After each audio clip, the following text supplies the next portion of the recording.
Galaxy online classes में आपका स्वागत है। आपके सामने एक पॉइंट लिखा हुआ है जो बहुत बड़ी बात लिखा हुआ है। अभी जितना मेहनत करोगे बाद में उतने ही सुकून से ज़िंदगी जियोगे। जी हाँ, अभी के समय में जो हम लोग समय को बर्बाद करते हैं, उस समय को बर्बाद ना करके कहीं ना कहीं उसको इन्वेस्ट करें समय को, और अच्छा ढंग से मेहनत करें तो आने वाला कल का जो समय होगा वह बहुत ही बेहतरीन होगा हम लोग के लिए। क्योंकि समय के पास इतना समय नहीं है कि आपको दोबारा समय दे सके, इसलिए अभी आप लोग जी जान से मेहनत कीजिए, ठीक है ना।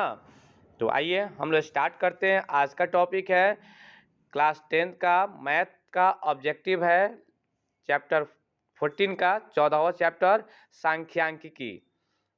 मैंने सभी प्रश्नों को एक ही वीडियो में एडजस्ट कर दिए हैं ताकि आपको कहीं से भी और वीडियो खोजने की ज़रूरत ना पड़े। एक ही वीडियो में जितने सारे मैं प्रश्न आपके सामने लेकर आया हूँ, ये पिछले कई सालों से ये प्रश्न लगातार मैट्रिक बोर्ड में पूछ रहे हैं, इसलिए आप शुरू से अंत तक इस वीडियो को ज़रूर देखिएगा, कहीं क्वेश्चन आपसे मिस ना हो जाए। तो आइए हम लोग स्टार्ट करते हैं। लेकिन अभी तक आप मेरे चैनल को सब्सक्राइब नहीं किए हैं तो जल्दी से इसे सब्सक्राइब कर लीजिए और बेल आइकन के बटन को दबा दीजिए, इसे लाइक और शेयर भी कर दीजिए। तो क्वेश्चन नंबर 1 आपके सामने है। आंकड़े 12, 14, 11, 17, 8, 13, 6, 18, 4 का परिसर है। ये बहुत ही इम्पोर्टेंट प्रश्न है और परीक्षा में अक्सर ये पूछते रहता है। तो आइए हम लोग इसको बनाते हैं। देखिए, परिसर बराबर एक फॉर्मूला होता है, अधिकतम मान माइनस न्यूनतम मान। मतलब बड़ी संख्या में से क्या कीजिएगा, छोटी संख्या घटा लीजिएगा। मतलब जो संख्या यहाँ दिया हुआ है ना, 12, 14, 11, 17, इसमें देख लीजिए कि सबसे बड़ा संख्या क्या है। तो सबसे बड़ा क्या है, इसमें 18 है ना। तो 18 में से क्या कीजिए, कितना घटाइएगा, सबसे छोटी संख्या कितना दिया हुआ है, इसमें 4 दिया हुआ है, तो माइनस क्या करेंगे, 4 कर लेंगे। तो 18 में से 4 को घटाएंगे तो कितना आ जाएगा, 14 आ जाएगा। आ गया ना। तो देखिए इसमें ऑप्शन कौन सा सही आपका लग रहा है, तो ए नंबर ऑप्शन बिल्कुल सही है। क्वेश्चन नंबर 1 का जो आंसर होगा, ठीक ना, 14 हो जाएगा। क्वेश्चन नंबर 1 का ए नंबर 14 आंसर। समझ में आ गया ना।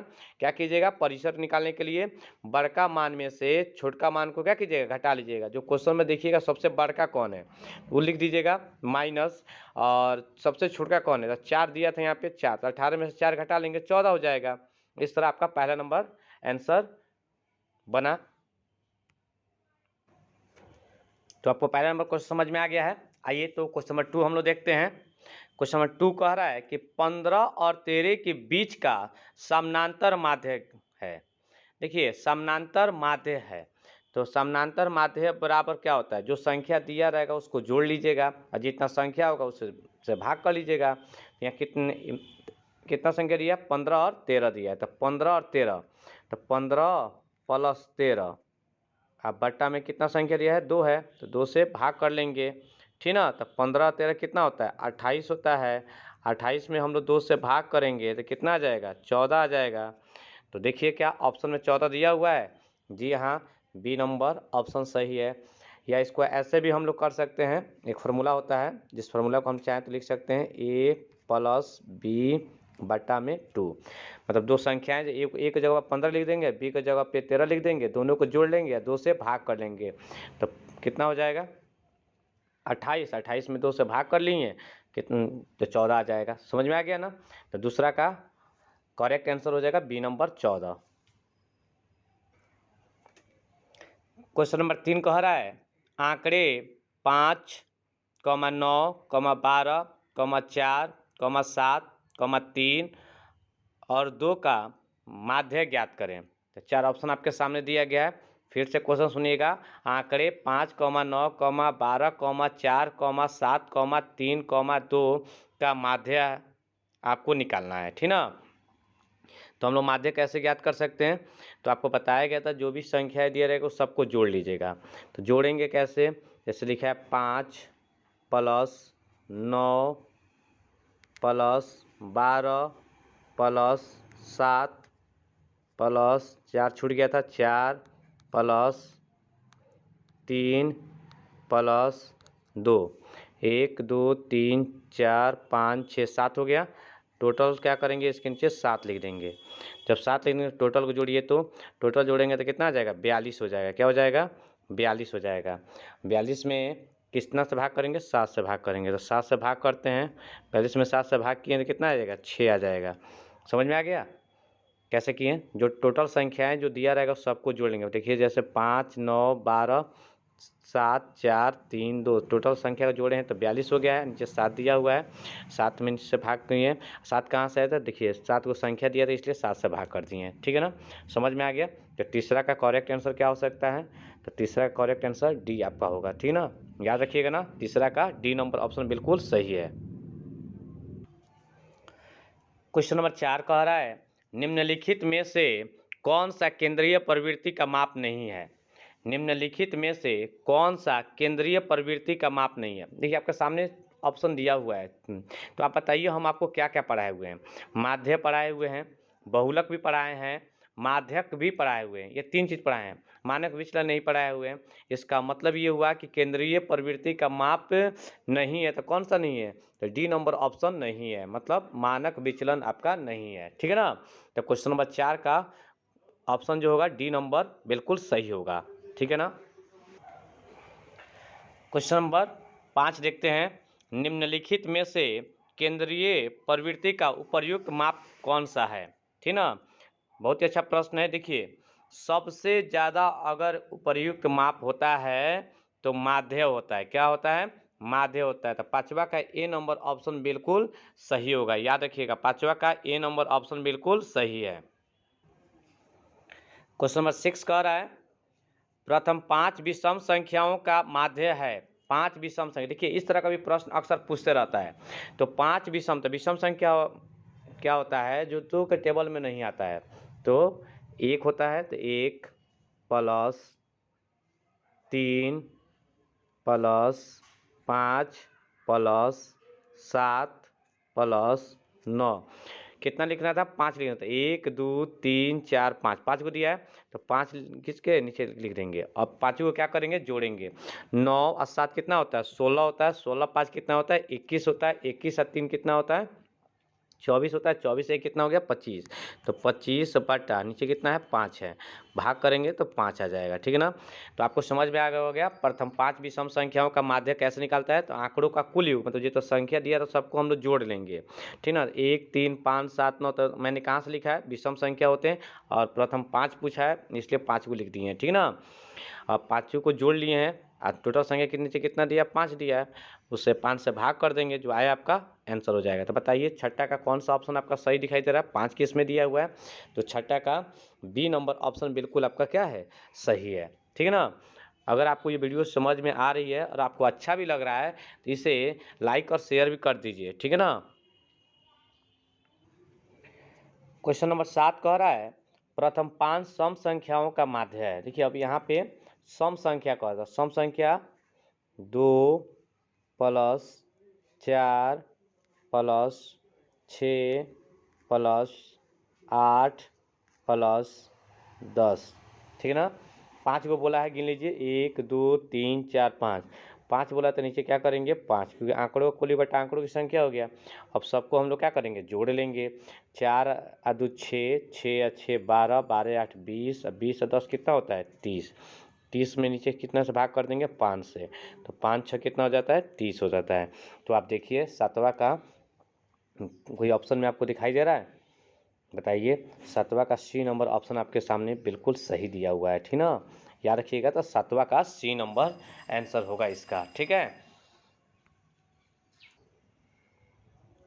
क्वेश्चन नंबर 8 कह रहा है आपके सामने 5 लगातार प्राकृत संख्याओं का माध्य। देखिए 5 लगातार प्राकृत संख्या, क्वेश्चन को थोड़ा कंफ्यूज कर रहा है। ऐसे भी दे सकता था कि 5 प्राकृत संख्याओं का माध्य, या 5 लगातार बोल दिया तो आपको थोड़ा कंफ्यूज कर रहा है। तो कंफ्यूज होने की ज़रूरत नहीं है।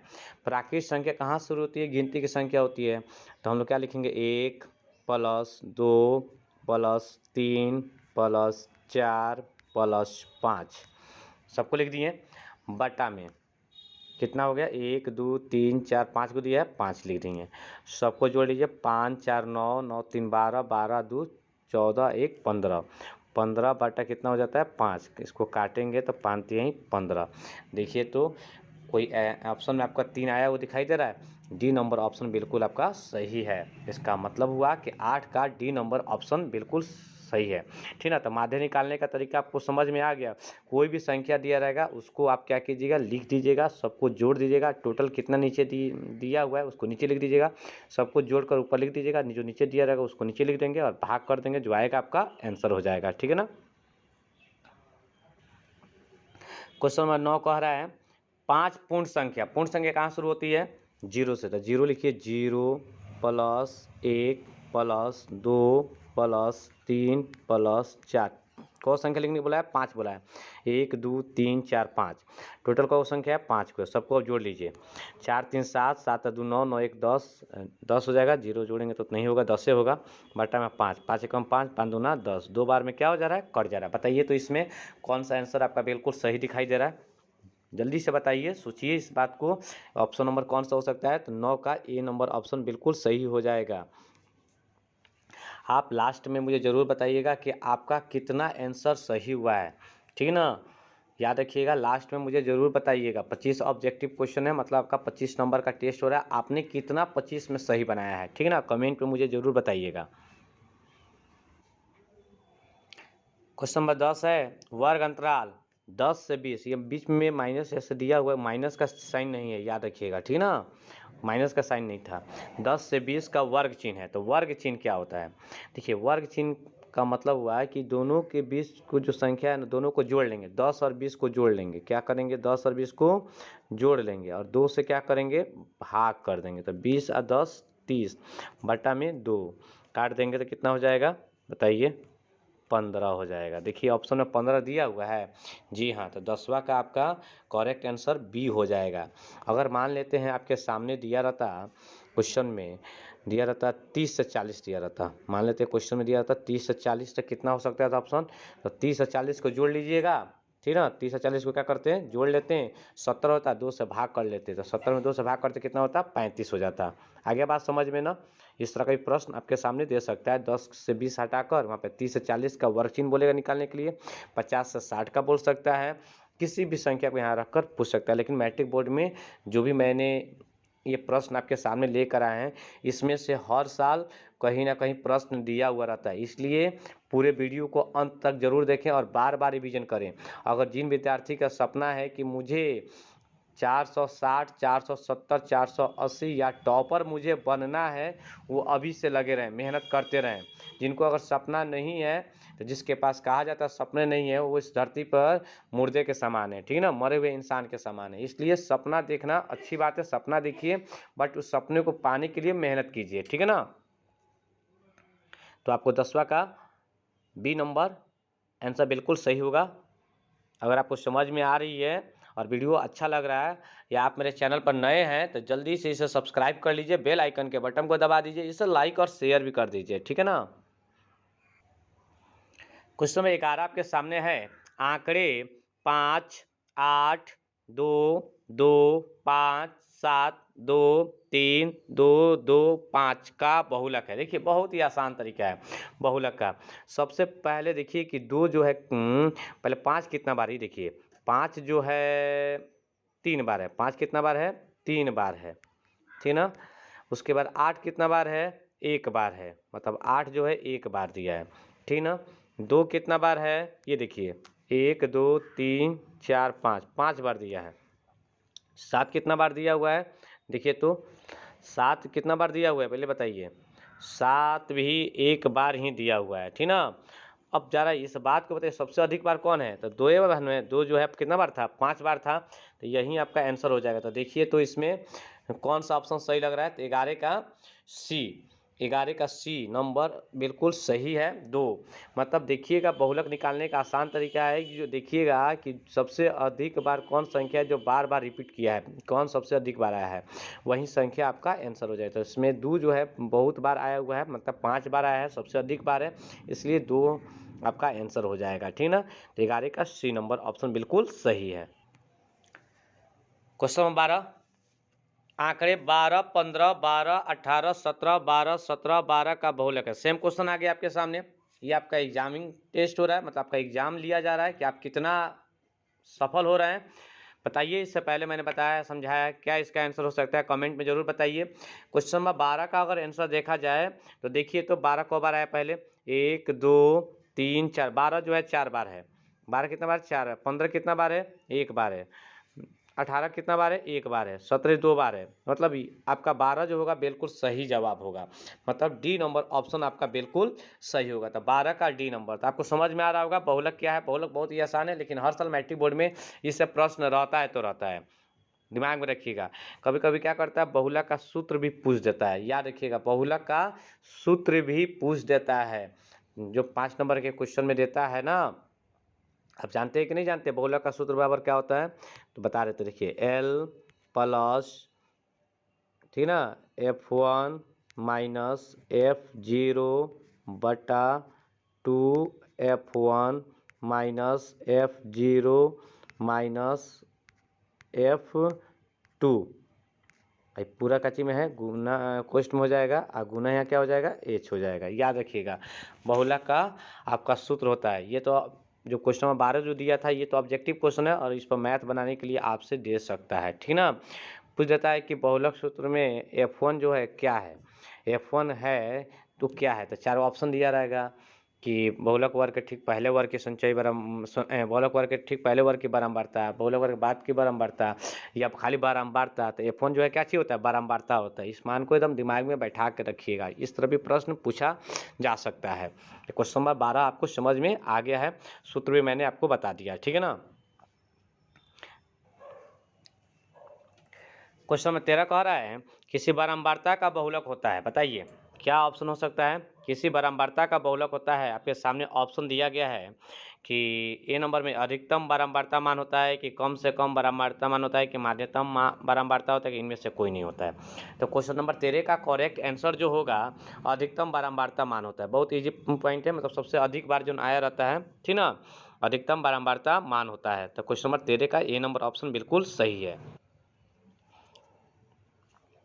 क्वेश्चन नंबर 14 है बहुलक बराबर क्या होता है।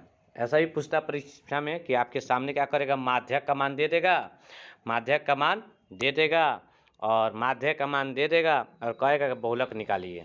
तो बताइए इसमें सूत्र क्या होता है। इससे परीक्षा में प्रश्न पूछता ही है, चाहे सूत्र दे देता है, नहीं तो आप इस पर मैथ बनाने के लिए दे देता है। तो क्वेश्चन नंबर 14 का जो करेक्ट आंसर होगा, बहुलक का सूत्र 3 गुना माध्यक माइनस 2 गुना माध्यक, बी नंबर ऑप्शन बिल्कुल सही है।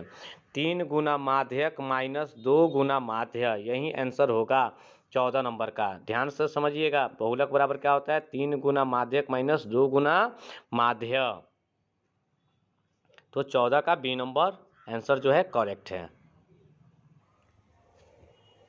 क्वेश्चन नंबर 15 कह रहा है माध्यक का 3 गुना, बोला माध्यक का 3 गुना, मतलब माध्यक का 3 गुना मतलब 3 गुना माध्यक, यही ना हुआ ना, माध्यक का 3 गुना का मतलब, और माध्यक का 2 गुना मतलब 2 गुना माध्यक, ठीक है ना। जैसा क्वेश्चन बोला मैंने किया, का अंतर, अंतर का मतलब होता है माइनस, कहलाता है। बताइए तो अभी जस्ट बताएं इस फॉर्मूला को, 3 गुना माध्यक माइनस 2 गुना माध्यक क्या कहलाता है, बताइए। तो बहुलक कहलाता है। तो 15 का सी नंबर ऑप्शन बिल्कुल क्या हो जाएगा, सही हो जाएगा। 3 गुना माध्यक माइनस 2 गुना माध्यक बराबर क्या होता है, बहुलक होता है। तो 15 का सी नंबर आंसर बिल्कुल सही हो जाएगा। क्वेश्चन नंबर 16 कह रहा है यदि किसी बारंबारता सारणी का माध्यक 15 और माध्य 12 हो तो बहुलक होगा। देखिए यहाँ पे जो पिछले प्रश्न में मैंने आपका सूत्र बताया बहुलक का, तो क्या बोले थे, 3 गुना माध्यक माइनस 2 गुना माध्यक, यही बोले थे ना, 3 गुना माध्यक माइनस 2 गुना माध्य, यही ना बोले हैं ना। अब जरा इस बात को बताइए, किसी बारंबारता सारणी का माध्यक 15 दिया है, मतलब 3 गुना माध्यक का मान कितना दिया है, 15 दिया है, माइनस 2 गुना माध्यक का मान कितना दिया है, 12 दिया है। अब 15 तिया 45, अब माइनस 12 दूना 24। अब घटाइए तो इसका आंसर कितना हो जाएगा, 5 में 4 गया 1 हो गया, और यहाँ पे कितना बचेगा 4, 4 में से 2 गया 2, 21 दिया हुआ है ऑप्शन में। देखिए तो 16 का डी नंबर ऑप्शन बिल्कुल आपका सही है। देख लीजिए कैसे बनाया गया है। माध्यक का मान दे दिया था तो 3 गुना 15 हमने लिख दिया, माइनस माध्यक का मान दे दिया था 2 गुना 12 दूना 24, 45 में से 24 घटा लेंगे तो 21 हो जाएगा। तो 16 का डी नंबर ऑप्शन बिल्कुल सही है। क्वेश्चन नंबर 17, यदि किसी बारंबारता सारणी का माध्य दे दिया पहले, अब 8.5, तो मैंने आपको बताया था ना, और माध्यक दे दिया 11.7, तो बहुलक होगा। तो देखिए वही फॉर्मूला है, 3 गुना माध्यक, मतलब 3 गुना माध्यक का मान इसमें कितना दिया है 11.7 माइनस, ठीक ना, और 2 गुना माध्य मतलब 2 गुना 8.5। अब देखिए 8.5 है। अब 3 में इसे क्या करेंगे, गुना करेंगे तो 7 त्रिक 21 के, एक हाथ में लगा 2, 11 3 33, 33 से 2 कितना होता है 35, तो एक अंक के बाद दशमलव है तो दशमलव लगा देंगे यहाँ पे, ठीक है, यहाँ पे दशमलव होगा, ठीक है, माइनस इसमें गुना करेंगे तो 5 दूना 10 हो गया, यहाँ दशमलव लग गया, 8 2 16 1 17। अब क्या करेंगे 35.1 में से 17 को घटा लेंगे तो लास्ट में 1 हो जाएगा, और यहाँ कितना बचेगा, 15 में 7 गया 8 हो जाएगा, ठीक ना, और यहाँ पे कितना है आपके सामने देखिए 2 बचा, 2 में से गया 1, 18.1 आ रहा है। देखिए तो कहीं 18.1 दिया हुआ है, जी हाँ, 17 का ए नंबर ऑप्शन बिल्कुल सही हो जाएगा, ठीक ना। देखिए कितना इजी क्वेश्चन आपके सामने रखा गया है, और पैटर्न यही रहेगा मैट्रिक बोर्ड में आपके, ठीक ना। क्वेश्चन में इसी तरह का प्रश्न छप चुका रहेगा, बस केवल अंक चेंज रहेगा। आप इसे बार बार रिवीजन करते चलिए, एक समय ऐसा आएगा कि यही मेहनत का फल दिसंबर जनवरी फरवरी में आपको देखने को मिलेगा। जो अभी मेहनत कर रहे हैं उनको पक्का है कि उनकी सफलता जरूर मिलेगी, और जो अभी मेहनत नहीं कर रहे हैं वो दिसंबर के महीने में उनको बहुत मेहनत करना पड़ जाएगा। इसलिए अभी से मेहनत करते रहिए।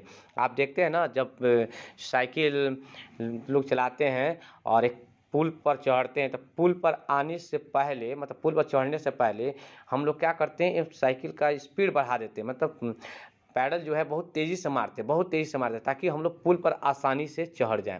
अब आप बताइए, अब क्या पुल पर चढ़ने के करीब रहिएगा तब आप पैडल मारिएगा, तो उस समय हो सकता है कि आपको ज़्यादा मेहनत करना पड़ेगा। वही हाल होगा दिसंबर महीना में, जो बच्चे पढ़ने के बारे में सोचेंगे उनको ज़्यादा मेहनत करना पड़ेगा, ज़्यादा पैडल मारना पड़ेगा, बहुत ज़्यादा मेहनत करना पड़ेगा। अभी पुल पर चढ़ नहीं रहे हैं, मतलब अभी समय है पुल पर चढ़ने के लिए, हम तभी से अपना मेहनत को बढ़ा देंगे, तब हम पुल पर बहुत आसानी से चढ़ जाएंगे। अगर आपको ये एग्जाम्पल समझ में आया है तो आप अभी से पढ़ाई करना शुरू कर दीजिए, ठीक है ना। क्वेश्चन नंबर 18 आपके सामने है, आंकड़े 2 3 7 6 4 का माध्यक। सबसे पहले हम लोग माध्यक सीखे लोग, फिर उसके बाद हमने बहुलक सीखे, अब हम लोग सीख रहे हैं माध्यक निकालना। ऑब्जेक्टिव क्वेश्चन टाइप में है, तो कह रहा है कि 2 3 7 6 4 का माध्यक है। तो सबसे पहले या तो इसको आरोही क्रम में सजा लीजिए, यानी तो अवरोही क्रम में सजा लीजिए, मतलब छोटा से बड़ा सजा लीजिए, तो बड़ा से छोटा सजा लीजिए। तो आइए हम सजाते हैं, पहले 2 लिखते हैं, फिर 3 लिखते हैं, फिर 4 लिखते हैं, फिर 6 लिखते हैं, फिर 7 लिखते हैं। लिख दिया मैंने। अब आपका काम क्या रहेगा कि ऑब्जेक्टिव बना रहे हैं, सबसे पहले क्या कीजिएगा, ये 5 है, 5 क्या है, विषम है ना, तो विषम है तो इस दोनों को एक साथ कर लीजिए, अलग कर दीजिए, और ये दोनों को एक साथ कर लीजिए, अलग हो गया ना। बीच में क्या बच गया, देखिए तो बीच में क्या बच गया, 4 बच गया कि नहीं बच गया, यही आपका आंसर हो जाएगा, ठीक है ना। कितना आसान तरीका है, 5 गो था तो 2 इधर छाड़ दिए, 2 इधर छाड़ दिए, बीच में जन बच गया वही आपका क्या हो गया, आंसर हो गया। मतलब 18 का बी नंबर ऑप्शन बिल्कुल सही है। मान लेते हैं आपके सामने क्वेश्चन ऐसे रहता है, 2 3 4 6 7 8 एक 9 मैं लिख देता हूँ, ठीक है, ये लास्ट में 9 है। तो गिनिए तो क्या हो रहा है, 1 2 3 4 5 6 7 है, तो 3 गो इधर छाट लेते हैं और 3 गो लास्ट में छाट देंगे, 3 गो ये छाट लेंगे, बीच में क्या मेरा बच गया 6, तो यही मेरा क्या हो जाता है, आंसर हो जाता है। आगे बात समझ में ना। अगर 5 गो रहेगा तो 2 गो उधर छाटेंगे, 2 इधर छाटेंगे। अगर 7 गो रहेगा तो 3 गो उधर छाटेंगे, 3 गो इधर छाटेंगे। बीच वाला जो मान होगा, लेकिन कब? पहले आरोही क्रम में सजा लीजिएगा तब। इसमें आरोही क्रम में सजाए तो 4 आया था ना, 2 इधर छाटे थे, 2 इधर छाटे थे। कितना रहेगा? विषम संख्या में रहे। अगर 11 रहे तो क्या कीजिएगा? 11 को संख्या दिया रहे तो क्या कीजिएगा? तब 5 गो उधर सजाइएगा, 5 गो इधर कीजिएगा। बीच में जब बचा हुआ रहेगा वही संख्या आपका क्या हो जाएगा? माध्यक हो जाएगा। ये विषम संख्या दिया रहेगा तब। तो 18 का बी नंबर ऑप्शन बिल्कुल सही है। क्वेश्चन 19 है। अब इसमें दिया है आंकड़े 9, 3, 7, 6, 4, 8 का माध्यक है। अब देखिए इसमें संख्या जो दिया है सम दिया हुआ है। सम दिया मतलब सम समझ रहे हैं ना, 2, 4, 6, 8, 10 ये सब सम संख्या है। तो देखिए तो 6 बार दिया है। तो इसको सबसे पहले हमने क्या बताया था? छोटा से बड़ा या बड़ा से छोटा सजा लीजिए, जो आपको इच्छा है। तो सबसे छोटा इस पर कौन है? 3 है। उसके बाद क्या है? 4 है। उसके बाद क्या है आपके पास? 6 है। उसके बाद क्या है? 7 है। उसके बाद क्या है? 8 है। उसके बाद क्या है? 9 है। तो देखिए तब विषम था तो हमने क्या बताया था कि जितना रहेगा उसको अलग अलग बराबर बराबर में बांट लेंगे, बीच में जो बचे रहेगा वही आपका आंसर हो जाएगा। ठीक ना? बराबर में रहता है, ये कुछ बीच में छाट कर, ठीक ना? 5 गो रहता है तो 3 गो उधर, 2 गो इधर और 2 गो उधर, बीच में जो बच जाता है वहीं आपका क्या होता है? आंसर हो जाता है। अब यहाँ 6 गो दिया है, तो 6 गो दिया है तो क्या करेंगे? इसमें भी 2 गो ऐसे क्या करेंगे? बांट लेंगे। बीच में बच गया 6 और 7। अब 6 और 7 को जोड़ लेंगे, 6 7 को जोड़ेंगे, 6 + 7 को संख्या है? 2 गो है। तो 13 बटा क्या हो जाएगा? 2। 2 में 13 से भाग करेंगे तो कितना हो जाएगा? 6.5 हो जाएगा। देखिए तो 6.5 कहीं दिया हुआ है। 19 का सी नंबर ऑप्शन बिल्कुल आपका क्या है? सही है। देखिए बहुत अच्छा ढंग से बन रहा है हम लोग का प्रश्न। अगर आपको समझ में आ रहा है तो लाइक और शेयर कीजिए, और इतना शेयर कर दीजिए ताकि आपके हर एक दोस्त के पास गैलेक्सी ऑनलाइन क्लासेस का वीडियो पहुंच जाए। अगर आप लोग थोड़ा मेहनत कर दीजिएगा तो हम लोग का भी हौसला बुलंद होगा और हम लोग इससे बेहतर से बेहतर वीडियो आपके बीच से लेकर आएंगे लोग, ठीक ना? तो अगर मान लेते हैं 6 दिया था तो आपने अच्छा से बना लिया। कहीं ये संख्या 8 को दिया रहता है, कितना कितना बांटते हैं? 3 गो उधर बांटते हैं, 3 इधर बांटते हैं। बीच में जो संख्या रहता उसको जोड़ के 2 से भाग कर लेते हैं। अगर 18 को दिया रहता तो क्या करते बताइए तो थोड़ा जल्दी से कमेंट में। तो 18 को दिया था, 8 को इधर छाटते हैं, 8 को उधर, तो 8 8 16 हो गया। ये छठुआ खत्म हो गया। बीच में जो बचा रहता है दोनों को जोड़ के 2 से भाग कर लेते हैं। याद रखिएगा ये सम वाला पॉइंट पे है, ठीक ना? और वहीं विषम वाला था तो 5 को दिया था तो 2 गो इधर और 2 गो उधर, बीच में जो बचा वहीं आपका आंसर हो जाएगा। लेकिन कब? जब इसको आरोही या अवरोही क्रम में सजा लीजिएगा तब उस तरह का देखिएगा, ठीक है ना? तो आपको समझ में आ रहा है? क्वेश्चन नंबर 20 कह रहा है प्रथम 7 अभाज्य संख्याओं का माध्य होगा। देखिए फिर वही प्रश्न है, घुमा कर थोड़ा सा चेंजिंग कर दिया है। तो मुझे लग रहा है कि आपको दिक्कत नहीं होगा। बस ये बात को जानना चाहिए कि अभाज्य संख्या होता क्या है, ठीक ना? अभाज्य संख्या वही होता है जिसका मतलब कोई भी पढ़ा हो, ठीक ना, वो स्वयं से कटता हो, किसी और के टेबल से नहीं कटता हो, ठीक ना? यूँ कहें जिसका गुणनखंड 1 हो सकता है, जिसका गुणनखंड 1 हो सकता है, ठीक ना, और उसका स्वयं 1 से होता है वो, बस और कुछ नहीं। दिमाग में रखिए जिसका गुणनखंड स्वयं को होना चाहिए, ठीक ना, किसी और के पारा से नहीं कटना चाहिए। कभी भी याद रखिएगा। जैसे मान लेते हैं 5, 5 क्या है? किसी और के टेबल में आता है क्या? नहीं आता है, खुद के टेबल से कटता है, इसलिए ये अभाज्य संख्या है। तो आपसे पूछा क्या है कि प्रथम 7 अभाज्य संख्या लिखना है, तो 7 अभाज्य संख्या पहले लिखिए। तो वो भी क्या प्रथम लगातार पूछा है, तो 2 3, ठीक ना, 5 7 9 तो नहीं होगा क्या? 9 हो सकता है? बताइए जल्दी से। 9 नहीं होगा, क्यों? 9 तो किसी और ना किसी और पार से कट ही जाता है। 11 13, अब गिनिए तो 7 को हो गया क्या? 1 2 3 4 5 6 हुआ अभी, और एक आपके सामने हो जाएगा 17 हो जाएगा, ठीक ना? अब ज़रा देखिए तो अब आपको माध्यक निकालना है। तो संख्या पहले विषम है, तो विषम है तो कितना दिया? 7 दिया। तो 3 को इधर छाड़ दीजिए और 3 इधर छाड़ दीजिए। बीच में देखिए तो क्या बचा है? बीच में 7 बच रहा है, यही तो आपका आंसर हो जाएगा, ठीक ना? तो 20 का आपका करेक्ट आंसर क्या हो जाएगा बताइए तो? डी नंबर ऑप्शन बिल्कुल सही हो जाएगा। तो आपको समझ में आ गया ना अभाज्य संख्या किसे कहते हैं, मतलब प्राइम नंबर किसे कहते हैं? जो स्वयं के टेबल से कटता हो, केवल अपने ही पारा से कटता हो, वो आपका क्या होता है? अभाज्य संख्या होता है, ठीक ना? और खुद के पहाड़ा से कटे ही साथ में दूसरे के पहाड़ा से भी कटता हो, ठीक ना, उसे हम लोग भाज्य संख्या कहते हैं। याद रखिएगा इस बात को, इस पर भी प्रश्न दे सकता है। प्रथम 7 भाज्य संख्याओं का माध्य ज्ञात करें। तो भाज्य बोलेगा तो भाज्य संख्या तो मैंने आपको बता दिया, क्या बताए हैं कि जो स्वयं के भी टेबल से कटता है और किसी और के भी टेबल से कट जाता हो। जैसे 9 होता है, 9 खुद के टेबल से कटता है और किसी और के भी टेबल से कटता है, ठीक है ना। तो आपको ये वीडियो अच्छा लग रहा है तो इसे लाइक और शेयर करते रहिए। क्वेश्चन नंबर 21 कह रहा है चरों का आरोही क्रम या अवरोही क्रम, ठीक ना, बढ़ते क्रम या घटते क्रम में रखने के बीच वाले चर का मान कहलाता है। क्या कहलाता है बताइए। अभी जस्ट हमने सीखे हैं, अभी हम लोग सीखे हैं चरों को आरोही क्रम या अवरोही क्रम। अभी किसमें हम लोग सजाना सीखे थे, माध्यक में सीखे थे ना, कि ऑब्जेक्टिव पहले कोई भी क्रम होता है पहले सजा लेंगे या जो बीच वाला मान निकलता है वही आपका क्या होता है, आंसर हो जाता है। क्या होगा 21 का ए नंबर ऑप्शन बिल्कुल सही होगा, माध्यक। याद रखिएगा 21 का ए नंबर ऑप्शन बिल्कुल सही है। क्वेश्चन नंबर 22 देखते हैं, संचयी बारंबारता वक्र कहलाता है। संचयी बारंबारता वक्र कहलाता है, बताइए। वक्र कहलाता है मतलब आपके सामने बताना है कि संचयी बारंबारता को हम लोग CF से सूचित करते, ये बात हम आपको बताए थे। और संचयी बारंबारता वक्र कहलाता है तो इसमें कौन सा ऑप्शन बिल्कुल सही होगा, तो 22 का बी नंबर ऑप्शन जो है बिल्कुल सही हो जाएगा, तोरण। याद रखिएगा 22 का बी नंबर ऑप्शन जो है बिल्कुल सही हो जाएगा, तोरण होगा, ठीक है ना, ध्यान रखिएगा। तोरण पूछेगा कितने प्रकार, तो 2 प्रकार के होते हैं, एक कम एक अधिक, याद रखिएगा। तो 22 का बी नंबर ऑप्शन बिल्कुल सही है। क्वेश्चन नंबर 23 है, तोरण खींचने के लिए वर्ग अंतराल कैसा होना चाहिए। तोरण खींचने के लिए वर्ग अंतराल कैसा होना चाहिए बताइए। तोरण खींचने के लिए समावेशी विधि भी होना चाहिए, तोरण खींचने के लिए अपवर्ती विधि भी होना चाहिए।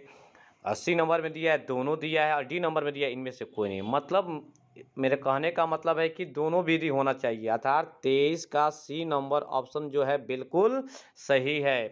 याद रखिएगा तोरण खींचने के लिए वर्ग अंतराल कैसा होना चाहिए, समावेशी विधि और अपवर्ती विधि दोनों होना चाहिए, ठीक ना, मतलब सी नंबर ऑप्शन सही है 23 का।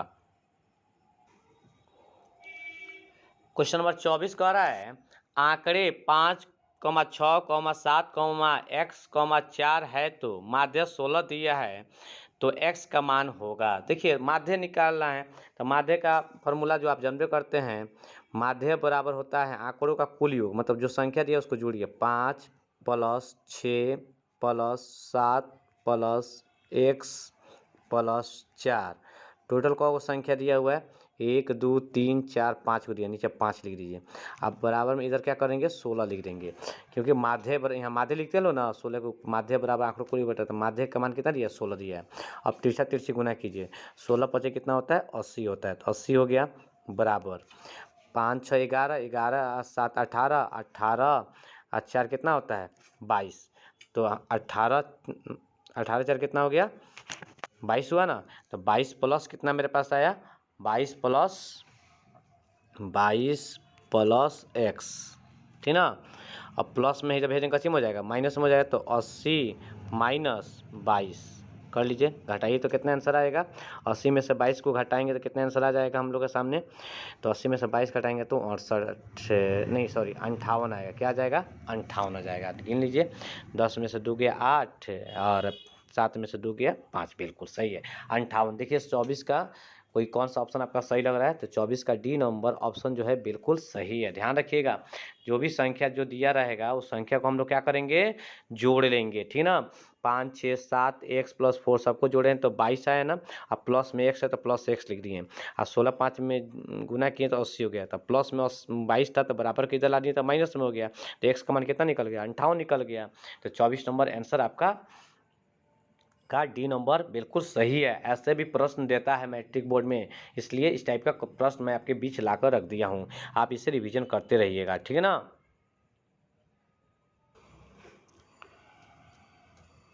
क्वेश्चन नंबर 25 देखते हैं। क्वेश्चन नंबर 25 है 15 16 17 p 14 है तो माध्य 16 है तो p का मान ज्ञात कर। बस क्वेश्चन वही है, थोड़ा सा चेंजिंग किया है, x के जगह पे p कर दिया है। बच्चा को कंफ्यूज करना चाह रहा है कि हम बार बार आपको कंफ्यूज कर रहे हैं, आप कंफ्यूज मत होइए, ये कहना चाह रहा है, ठीक ना। तो सबसे पहले इसको क्या करेंगे हम लोग जोड़ेंगे, ठीक ना। माध्य बराबर आंकड़ों को कुल योग होता है, तो 15 plus 16 plus 17 plus P plus 14 सबको जोड़ दिए बट्टा में टोटल संख्या को दिया है 1 2 3 4 5, नीचे 5 लिख देंगे और यहाँ पे क्या लिख देंगे 16 लिख देंगे। माध्य का मान दिया है। अब 16 25 कितना होता है 80 होता है, तो यहाँ पे 80 मैंने लिख दिया बराबर।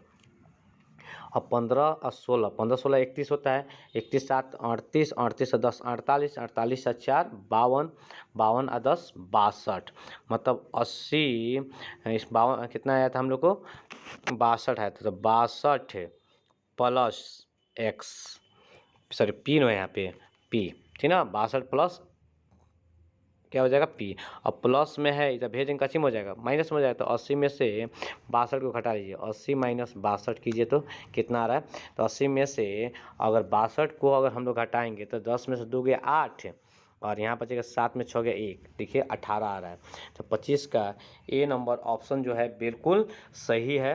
ध्यान से समझिएगा, जो भी संख्या इस तरह दिया सबको जोड़ लीजिएगा और तीसरा तीसरी गुना कीजिएगा और जितना मान रहेगा उसको प्लस में रहेगा तो भेज देंगे कच्ची में हो जाएगा माइनस में हो जाएगा। और इस तरह प्रश्न हम लोग हर मैट्रिक बोर्ड में अगर दिया रहे तो इस तरह का प्रश्न हम लोग जरूर बनाइएगा, ठीक ना, छोड़िएगा नहीं।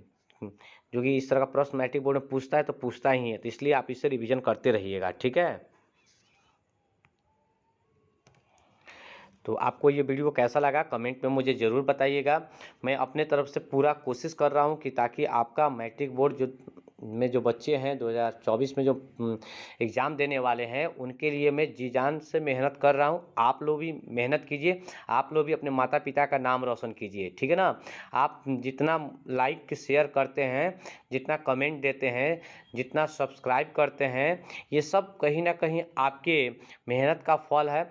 आपको अब मैं कोशिश कर रहा हूँ बार बार आपको कि ये वीडियो जो है जितना बेहतरीन हो सके उतना बेहतरीन मैं आपके बीच लेकर आऊँ, जितना अच्छे तरह समझा सकूँ मैं अपने तरफ से पूरा कोशिश कर रहा हूँ। इसलिए आप लोग भी मेहनत कीजिए, आप लोग भी पढ़िए, आप लोग भी मन लगा कर पढ़िए और अपने माता पिता के सपनों को पूरा कीजिए। फिर मैं आगे के वीडियो में एक नए चैप्टर को उठाकर लेकर आपके बीच आऊँगा। तब तक लिए धन्यवाद। जय हिंद, जय भारत।